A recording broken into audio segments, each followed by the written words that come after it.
উম্মত রে, ওই জাহান্নামটা এত ভয়ঙ্কর, যদি উপর থেকে একটা পাথর জাহান্নামের উপরে মারা হয়, ওই পাথরটা জাহান্নামের তলদেশে যাইতে 500 বছর লাগবে। হে উম্মত, আমি নবী এই জাহান্নামটা দেইখা আমার কাছে বড় ভয় ভয় লাগছে রে উম্মত। নবী গো, ওই জাহান্নামের ভিতরে আপনি কারে কারে দেখছেন? আমার নবী কয়, এক জাতের মানুষ দেখছি যাদের পেটটা কাল বুয়ুতিন একবারে ঘরের মতো দেখা যায়। নবী গো, তারা কারা? আমার নবী কয়, তারা হইল দুনিয়ার সুদখোর, তারা হইল দুনিয়ার হারামখোর। ইয়া রাসূলুল্লাহ, এদের পেটটা কেন এত বড় বড়? আমার নবী কয়, শুধু পেটটা বড় দেখছি না, আমি নবী দেখছি তাদের পেটের ভিতরে বড় বড় সাপ ঘোরাফেরা করতেছে, একবারে স্পষ্ট দেখা যায়। আমি নবী দেখলাম তাদের পেটের মধ্য থেকে এগুলা কলিজার ভিতরে একটা কামড় মারে। এত কষ্ট, এত কষ্ট, এত কষ্ট। এ আমার এই ভবানপুর এলাকার যুবক, ভবানপুর এলাকার মুরব্বী বাবারা, তুমি তোমার সন্তানরে ভালো একটা স্কুলে পড়াইবার জন্য সুদের উপর টাকা লাগাও, তুমি তোমার বউরে দামি শাড়ি কিনা দিবার জন্য সুদে টাকা লাগাও। আল্লাহর কসম, মনে রাখবা, যখন তুমি মারা যাইবা, মারা যাওয়ার পরে তোমার একটা নেক আমলের জন্য তুমি আটকে যাইবা। সন্তানের কাছে যায় বলবারে, আমার সন্তান, আমার একটা নেক আমল দিয়ে আব্বারে সহযোগিতা করো না, আমি না তোমার আব্বা। ওই ফুতে কইব, তোমারে আমি চিনি না। এ আব্বা, আমি তোর লাগে হারাম খাইছি, সুদ খাইছি, এখন তুই ফুট দিয়ে আমারে ফুট আব্বা কইয়া পরিচয় দেস না। ওই ময়দানে মাশরের ভিতরে সন্তান বাপরে বাপ কইয়া পরিচয় দিবে না। বাবারে, স্ত্রী স্বামীরে স্বামী বইলা পরিচয় দিবে না। আপনি দেয়া বলবেন, স্ত্রী গো, তোমার সাথে আমার কত আরামের সময় কাটছে বিছানায়, এই স্ত্রী আমার একটা নেক আমল দেও না, আমি আমার জীবন যৌবন তুমি বউয়ের জন্য কোরবান কইরা দিছি। ওই বউ বলবো, আমি নিজেই তো নাপসি নাপসি করি, আপনারা কি লাগে আমি নেক আমল দিতাম। তো কোন বউরে শান্তিতে রাখার জন্য হারাম খাই না, কোন বউরে সুখে রাখার জন্য তুমি হারাম খাইলা, সুদ খাইলা, ঘুষ খাইলা, পরের হক মাইরা খাইলা, মিথ্যা কথা কইয়া ব্যবসা বাণিজ্য করলা। না রে না, এমন কর্ম কইরো না। মনে রাখবা, সত্য পথের মধ্যে থাইকা যদি তুমি চলতে পারো, আমার আল্লাহ এমন কবুল করব, এমন কবুল করব, আমার আল্লাহ কবুল কইরা তোমরা জান্নাতের মধ্যে নিয়ে যাইব। তবে যদি তুমি হক ভাবে থাকতে পারো, হালাল ভাবে থাকতে পারো। আমার নবী ডাক দিয়ে কই, উম্মত, ও আমি নবীর উম্মতের দলেরা, দুনিয়ার জমিনে এমন ভাবে চলবা, এমন ভাবে থাকবা, দেখবা আমার আল্লাহ তাআলা তোমাদের ইন্তেকালের পর তোমাদেরকে নাজাতের ফয়সালা করে দিছে। এবার আপনারা বলেন, বাবা, আমরা নবীরে মুহাব্বত কইরা ওই জান্নাতে যাইতে চাই কি চাই না? রাসূল তোমায় ভালোবাসি অন্তরে, শুধু মুখে না, জান্নাতের আশায় নয় হে রাসূল, জাহান্নাম কেউ ডরি না। নবীর ভালোবাসা আছে না? একটু মুহাব্বতে কোন, হে রাসূল তোমায় ভালো অন্তরে, শুধু মুখে না, জান্নাতের আশায় নয় হে রাসূল, জাহান্নাম ডরি না। তোমায় পাওয়ার আশায় মন ছুটে যায় মদিনা, এই আদমের আরজি শুনো, একবার দেখা দাও না। হে রাসূল তোমায় ভালোবাস অন্তরে, শুধু মুখে না, জান্নাতের আশায় নয় হে রাসূল, জাহান্নাম কেউ ডরি না। বন্ধুরা আমার, ও ভবানপুরের বাবারা, এবার আসেন আমি আমার আল্লাহ তাআলার কোরআনুল কারীম থেকে বয়ানটা শেষ করি। আমার আল্লাহ বলেছেন, যারা দুনিয়ার জমিনের মধ্যে ঈমান আনবে, ঈমান আনবে কয়টা বিষয়ের উপর? 7 7টা। কোন কয়টা? 7টা বিষয়ের প্রতি ঈমান আনবে। তো 3 নাম্বার আল্লাহ তাআলার কিতাবের প্রতি ঈমান আনার পরে 4 নাম্বার রাসূলের প্রতি ঈমান আনবে, 5 নাম্বার আখিরাতের প্রতি ঈমান আনবে। মরার পরে যে আল্লাহ তাআলা আপনার কবর হিসাব নিকাশ নিবেন, এটার প্রতি আপনার ঈমান আনা লাগবে। 6 নাম্বার ওয়াল ইয়াউমিল আখিরি ওয়াল কদরি খাইরিহি ওয়া শাররিহি, আপনার তকদিরের ভালো এবং মন্দের প্রতি বিশ্বাস করা লাগবে। অনেকে চিন্তা করে, হুজুর আমি তকদিরের ভালো মন্দ কি বিশ্বাস করতাম? এলাকার মধ্যে অনেক মানুষ আছে দৈনিক 300 টাকা কামাই করে, আবার এমন অনেক মানুষ আছে ঘন্টায় 3000 কামাই করে। কথা কন না কেরে? আর আমরা হুজুরের মতো হইলে ঘন্টায় 20,000, ঠিক নেই? তাহলে ফলাফাইন্ডে হুজুর বানানোর দরকার আসেনি? কথা কয় না? আছে না নাই? সন্তানদেরকে হুজুর বানাইবেন, আলেম বানাইবেন। আল্লাহর নবী কয় দুনিয়ার জমিনের মধ্যে কোন সন্তান যদি আলেম হয়, হুজুর হয়, কোন সন্তান যদি কোরআনে হাফেজ হয়, ওই সন্তানটা তার বংশের এমন কোন মানুষ যারা জাহান্নামের মধ্যে চলে গেছে, ওই ব্যক্তি হাফেজে কোরআনটা জাহান্নামীটারে সুপারিশ করে করে 10 জনরে জান্নাতি বানাইবো। এই জন্য সবার কাছে আবদার, একটা সন্তানরে হাফেজে কোরআন বানাইয়েন। বানাইবেন না? অনেক মহিলারা আছে এই ভবানপুর এলাকার যাদের স্বামী ইন্তেকাল করেছে, বড় এতিমের মতো থাকে। স্বামী যদি কোনো মহিলার মারা যায়, আল্লাহর নবী বলে ওই মহিলা যদি স্বামীর ব্যথাটা বুকের মধ্যে নিয়ে আর বিবাহ না করে, তাহলে ওই মহিলাটাকে তার স্বামীকে দুলহান বানায়া জান্নাতের মধ্যে ওই জামাইর লগে আরেকবার বিবাহ দিব। কিন্তু যদি মহিলা সংসার চালাইতে কষ্ট হয়, তাহলে চাইলে মাত্র 3 মাস 10 দিন পরে মহিলা বিবাহ বসতে পারবে। ও বন্ধু, অনেক মানুষ আছেন এখানে আপনাদের স্ত্রী মারা গেছে, বড় মনের মধ্যে কষ্ট। হ্যাঁ, স্বামী হারা স্ত্রীরা, স্ত্রী হারা স্বামীরা বড় কষ্টে থাকে দুনিয়াতে। ওই মহিলা বলে, স্বামী গো, আপনি যে আমাকে দুনিয়াতে ভালো করে দেখতেছেন না, আপনার কাছে আমার আবদার হইল, আপনি বলেন না আপনি যদি মারা যান, মারা যাওয়ার পরে যদি জান্নাতে যান, আমি স্ত্রীকে আপনি কি দিবেন? আমি স্ত্রীকে আপনি কি করবেন? স্বামী বলে, স্ত্রী তুমি যে আমার সঙ্গে এত সুন্দর ব্যবহার করো, অবশ্যই অবশ্যই আমি স্বামী মারা যাওয়ার পরে যদি জান্নাত পাই, তাহলে তুমি স্ত্রীকে আমার সাথে জান্নাতে নিয়ে যাও। এ ভবানপুরের মা, অনেক মহিলারা তাদের স্বামীকে ধমক দিয়ে কথা বলে, অনেক মহিলারা তাদের স্বামীকে তুই তুকারি করে কথা বলে, অনেক মহিলারা স্বামীর আদেশ মানে না। মনে রাখবা ও ভবানপুরের মা, তুমি যদি তোমার স্বামীর কথা না মানো, স্বামীকে গালি দাও, তুই তুকারি বলে কথা বলো, তাহলে তুমি কোনোদিন জান্নাতে যাইতে পারবে না। কারণ কি? নবী বলেছে দুনিয়ার জমিনের মধ্যে কোন মহিলা যদি, কোন নারী যদি তার স্বামীকে কষ্ট দেয়, কোন স্ত্রী যদি স্বামীকে ধমক দিয়ে কথা বলে, কোন স্ত্রী যদি তার স্বামীকে গালি দেয়, কোন স্ত্রী যদি তার স্বামীর সাথে রাগান্বিত হয়ে যায়, তাহলে স্বয়ং আমার আল্লাহ ওই নারীর প্রতি রাগান্বিত হয়ে যায়। শুধু তাই নয়, নবী আমার বলে দুনিয়ার জমিনের মধ্যে স্বামী স্ত্রী ঝগড়া হয়, এটা স্বাভাবিক বিষয়, হয় না? ঝগড়া হয় স্বাভাবিক বিষয়। দিনের বেলা ঝগড়া হইল, কিন্তু কোন স্ত্রীকে তার স্বামী রাত্রবেলা ডাক দিল, ওই মহিলা স্বামীর প্রতি রাগ দেখায়া বিছানার দিকে অন্যদিকে ফিরে ঘুমায়া থাকলো, স্বামীর ডাকে সাড়া দিল না। নবী আমার বলে আল্লাহ তাআলার অসংখ্য অগণিত আযাবের ফেরেশতারা সারা রাত্র পর্যন্ত ওই মহিলাকে লানত দেয়, ওই মহিলাকে গজব দেয়। এজন্য মা বোনেরা, রাত্রবেলা আপনি আপনার স্বামীর সঙ্গে কোনো বাজে আচরণ করবেন না। দিনের বেলা হাজার ঝগড়া থাকবে, নবী আমার বলে রাত্রবেলা যেন একজন স্বামী, দুইজন স্বামী স্ত্রীর বালিশ হয় একটা। নবী গো কেন? আল্লাহর নবী বলে দুইজন স্বামী স্ত্রী মানে জামাই এবং বউ, দুইজন যদি এক বালিশে ঘুমায়, তারা দুইজন একজন আরেকজনের সাথে যত লাইগা লাইগা থাকবে, আর পৃথিবীর যত জায়গা খালি থাকবে, আমার আল্লাহ পুরা খালি জায়গা আল্লাহর রহমত দিয়া ভরপুর করে দেয়। আর মা বোনেরা, আপনারা আপনার স্বামীর সাথে খারাপ ব্যবহার করবেন না, আপনি আপনার স্বামীকে বেশি সন্দেহ করবেন না, আপনার স্বামীর উপর বেশি ইন্টারফেয়ার করবেন না, আপনার স্বামীর সব বিষয় নাক গলাইবেন না। যখন গলাইবেন দেখবেন এই স্বামী আবার আরাম নেই, ভাল লাগে না, লগের বাড়ির ভাবিরে ভাল লাগে, তখন এবার বেড়াও ঘরও গিয়ে করে। কথা কয় না কেন? স্বামী স্ত্রীর সম্পর্ক পৃথিবীর সবচাইতে মধুর সম্পর্ক। কথা কয় না কেন? আবার পৃথিবীতে সবচাইতে মারাত্মক সম্পর্ক জামাই বউ সম্পর্ক। এটা কাছের মতো, কাছের মতো।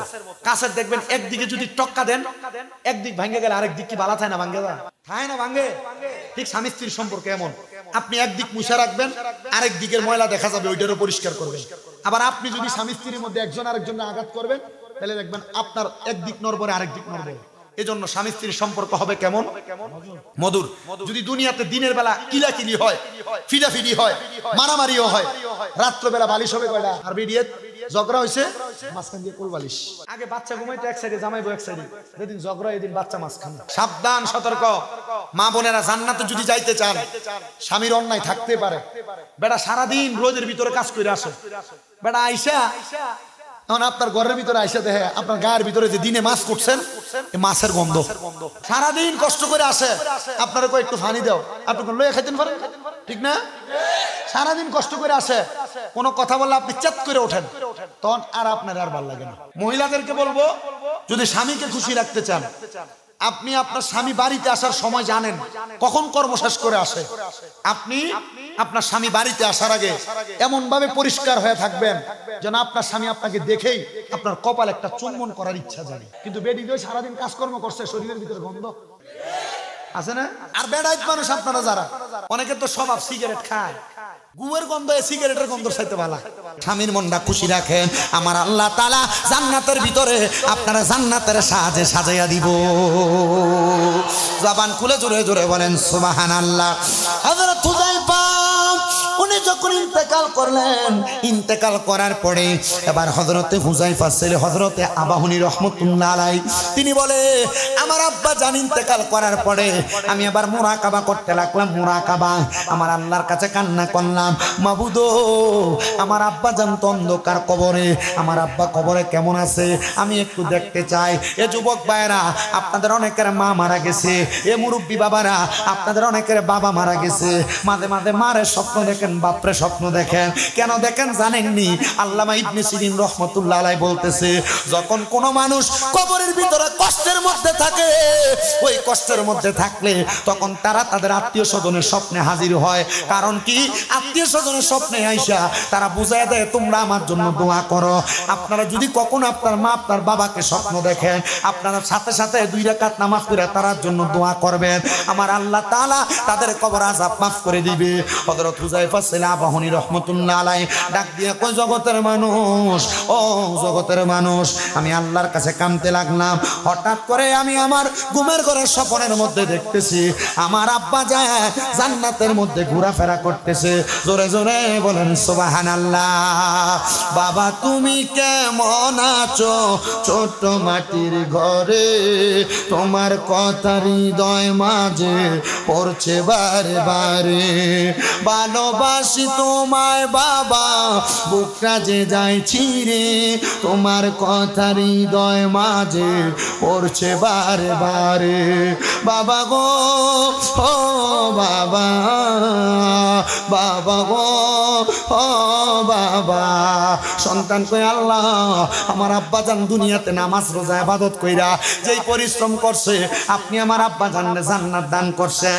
এ আমার এই শ্রীমঙ্গলের মির্জাপুরের ভবানপুরের বাবারা বন্ধুরা, একটু মনোযোগ দিয়ে বয়ানটা শ্রবণ করার চেষ্টা করেন। এবার ওই ছেলেটা পরের দিন লক্ষ্য করে দেখে ফজরের নামাজের সময় তার মা জননী ফজরের নামাজটা পড়তে ওঠে না। মার সামনে যায় মারে বারবার ডাক দেয়, ও মা গো আপনি কেন ঘুম থেকে ওঠেন না? ফজরের নামাজ কি আপনি মা জননী আজকে পড়বেন না? বারবার বারবার যখন ডাক দেয় সন্তানকে, আমি আমার আম্মা জানের সামনে যাই না, যাওয়ার পর দেখলাম আমার আম্মা জান ঘুমাইতেছে। আমি আমার মায়ের পাগুলার মধ্যে ধরে ডাকতে লাগলাম, আমি দেখতে পাইলাম আমার মাটা শরীরটা একবারে ঠান্ডা হয়ে গেছে। নাকের মধ্যে হাত দিয়ে দেখলাম কোনো নিঃশ্বাস ফালায় না, মুখের মধ্যে হাত দিয়ে দেখলাম নিঃশ্বাস ফালায় না, চোখগুলা টাইনা দেখলাম চোখ নাড়ে চারে না। আমি বুঝতে পারলাম আমার মা মনে হয় আমার আব্বার সুখে আক্রান্ত হয়ে ইন্তেকাল করেছে। ইন্না লিল্লাহি ওয়া ইন্না ইলাইহি রাজিউন। আজকের মাহফিলে এই ভবানপুরে কত সন্তান বসছে তাদের মা নাই। এই সন্তান একবার কি তোমার মাল লাগে তোমার মনটা কান্দে না? আজকে পর্দার অন্তরালে কত মহিলারা ঘুরতেছে তাদের মা দুঃখিনী অন্ধকার কবরে। এই সন্তান মারে যে 3.5 হাত মাটির কবরের মধ্যে শোয়া দিয়ে আসলা, একবার কি তোমার মনটা কান্দে না? ওই মাটা কবরে কেমন আছে তোমার কি জানতে মনটা চায় না? ওই মাটা কবরে কেমন আছে তোমার কি মনটা চায় না জানতে? ওরে 3.5 হাত গর্তে ফেলে কেমন করে আইলা চলে, তোমার বাড়ি আইতে দেরি হইলে যেই মা ঘুমাইতো না ওই কবর দেশে মায়ের পাশে একটু রইলি না রে কবর দেশের খবর নইলি না। হযরত হুযায়ফার সন্তান বলে রে আমি আমার মারে সুন্দর গোসল করায়া সাদা কাফনের কাপড় পরায়া আমি আমার মাটারে এবার দাফন করে ফেলছি জানাজা দিয়া। কিন্তু আমি বাড়িতে আসার পরে আমার ঘুমাইতে মন চায় না, আমার ভালো লাগে না, ভালো লাগে না। আরে কত সন্তান বাড়িতে আসে কিন্তু আব্বা যে খাটের মধ্যে ঘুমাইতো ওই খাটটার দিকে তাকাইলে সন্তানের আর ভালো লাগে না। কত সন্তান বাড়িতে যায় আগে বাড়িতে গেলে আব্বা আম্মার মুখ দেখতো কিন্তু এখন মা কবরে আব্বার মুখ দেখে না, আম্মার মুখ দেখে না। এ সন্তান হযরতে হুযায়ফার ছেলে বলে আমি কান্না করতে লাগলাম, কান্না করতে করতে আমি দেয়ালের সাথে হেলান দিয়া ঘুমিয়ে গেছি। এমন টাইমে দেখলাম এই ঘুমের মধ্যে আমারে কে জানি আইসা আমার মাথার ভিতরে হাত বুলিয়ে দিতাছে। আমি জিজ্ঞাসা করলাম কে গো, কি আপনার পরিচয় একবার বলবেন নি? আমারে কয় এই সন্তান আমি তোর আম্মা জান, আমি তোর আব্বা জান। কি গো আমার আব্বা না বলছে আব্বা দুনিয়াতে নেক আমল করার কারণে মরার পরে জান্নাতে যাইব, জান্নাতে গেলে আপনি মারে জান্নাতে নিয়ে যাইব। হে মা আমার আব্বা কি আপনার জান্নাতে নিয়ে গেছেনি? ডাক দিয়া কই সন্তান হ্যাঁ হ্যাঁ আল্লাহ তাআলা তোমার আব্বার সাথে আমারে জান্নাতের মধ্যে নিয়ে গেছে। এ ভবানপুরের যুবক ভাইরা, মুরব্বী বাবাজিরা, পর্দার অন্তরালের মা বোনেরা, আজকের মাহফিলে কে জানি বসছো তোমার মা অন্ধকার কবরে। ওই ছেলের মা যে জান্নাতে গেছে, ওই ছেলের বাবা যে জান্নাতে গেছে অন্য কোনো কারণে না, নেক দোয়ার কারণে, নেক দোয়ার কারণে। আর ওই সন্তান নামাজ পড়া পড়া দোয়া করার কারণে মাঝে মাঝে ওই মার স্বপ্ন দেখতো, মাঝে মাঝে ওই আব্বার স্বপ্ন দেখতো। কই তোমার যে মা মারা গেছে তুমি একবার চিন্তা করে দেখো যে মা নিজে না খেয়ে তোমার খাওয়াইছে। আগে এক বেলা ভাত না খাইলে মা তোমারে বলতো কি পেটটা দি পিঠের সাথে লাইগা রইছে, এ সন্তান খানা দি খাও না। এখন তোমার মা কবরে 2-3 বেলা খানা না খাইলে কেউ তোমার একবার জিজ্ঞাসা করে না। তোমার আম্মা বড় কষ্ট করে তোমারে মানুষের মতো মানুষ করছে। আজকে ওই মা অন্ধকার কবরে, সন্তান তোমার ব্যাংকে লাখ লাখ টাকা পড়ে আছে কিন্তু তুমি তোমার মারে 500 টাকা দিয়ে কিনে একটা কাপড় পরাইতে পারো না। করে আল্লাহ তোমারে মাফ করবে না। মা বাপ যদি তোমারে মাফ না করে তাহলে আমার আল্লাহ তোমারে মাফ করবে না। এ সন্তানের দলেরা একবার চিন্তা করে দেখো, তোমার মা বাবা তোমারে বড় কষ্ট করে মানুষ করছে। মা জননী সকালবেলা পান্তা ভাত গুলা খাইতো না, রাইখা দিত আমার সন্তান দুপুর বেলা আসলে রোদের মধ্য থেকে আসলে পান্তা ভাত গুলা খাইলে ফুতের কলজা ঠান্ডা হইব। আজকে ওই মা কবরে সন্তান বাজারে কত রং বেরঙের ফল দেখা যায় কিন্তু তুমি তোমার আম্মা আব্বারে খাওয়াইতে পারো না। আম্মা আব্বা তোমার লাখ লাখ টাকা জায়গা জমি দিয়া গেছে, বাড়ি দিয়া গেছে। চিন্তা করে দেখো মা বাবার পেছনে যদি তুমি প্রতি মাসে 1000 টাকার ফল কিনা খাওয়াইতা, 12 মাসে 12,000 টাকার ফল তো তুমি তোমার মারে খাওয়ানো লাগতো। মা বাপ যদি বাইচা থাকতো প্রতি মাসে যদি 1000 টাকা করে হাত খরচের টাকা দিতা, 12 মাসে 12,000 টাকা হাত খরচের টাকা দেওয়া লাগতো। ওই মা কবরে বাবা কবরে আম্মা আব্বা যে টাকা দিয়া গেছে, বাড়ি দিয়া গেছে, ক্ষেত পাথরে জায়গা দিয়া গেছে, এই জায়গাগুলা তুমি যদি ভাড়া রাখতা, মাসে যদি 5,000 টাকা ভাড়া দিতা, 12 মাসে 60,000 টাকা ভাড়া দেওয়া লাগতো। ওই মা বাবাকে কবরে আজকের মাহফিলের আখিরি মুনাজাতে আমি তোমার মার জন্য দোয়া করব, তোমার বাবার জন্য দোয়া করব, আল্লাহ যেন তোমার মা বাপকে মাফ করে দেয়। একটা সন্তান নিয়ে হাত বাড়াইবা, হুজুর আমার মার জন্য দোয়া করবেন, বাবার জন্য দোয়া করবেন। রব্বানা আতিনা ফিদ দুনিয়া হাসানাতাও ওয়া ফিল আখিরাতি হাসানাতাও ওয়া কিনা আযাবান নার। মাবুদো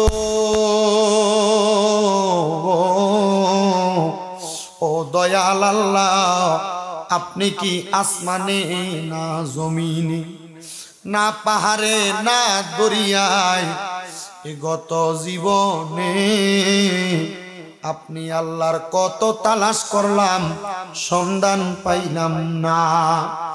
আল্লাহ বহু সন্ধানের পরে আজকে এই শ্রীমঙ্গলের অন্তর্গত মির্জাপুরাধীন ভবানপুর প্রাইমারি স্কুল সংলগ্ন আব্দুল আহাদ মিয়ার বাড়ির এলাকার মধ্যে গানের ইসালে সওয়াব উপলক্ষে দ্বিতীয় বাৎসরিক ওয়াজ ও মিলাদ মাহফিলের আয়োজন কইরা আমার সঙ্গে ওলামায়ে কেরাম, দাড়ি পাকা মুরব্বী বাবারা, তলেবুল আলেম ছাত্র ভাইয়েরা, বিশেষ করে আমার যুবক ভাইয়েরা, পর্দার অন্তরালের মা বোনেরা, মাপ পাওয়ার আশায় মুনাজাতের মধ্যে তোমার শাহিন শাহী পাক দরবারে গুনাহগার কাঙ্গালের বেশে দুইখানা হাত বাড়াইছে আল্লাহ।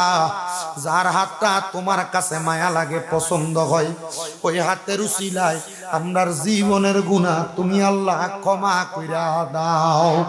মাবুদ আজকের মুনাজাতে কে জানি হাত বাড়াইছে, কার জানি জগতের মধ্যে বাবা নাই। আইরে বাবা, যে বাবা রিক্সা চালাইয়া মাটি কাইটা মাথার গাম পায়ে ফালাইয়া পরের বাড়িতে বদলার কাজ কইরা সন্তানরে মানুষের মতো মানুষ করার জন্য আব্বা নিজের রক্তরে পানি বানাইছে, এমন আব্বা যাদের অন্ধকার কবরে, আব্বার কবরটারে তুমি আল্লাহ জান্নাতের বাগান বানাইয়া দাও। মাবুদ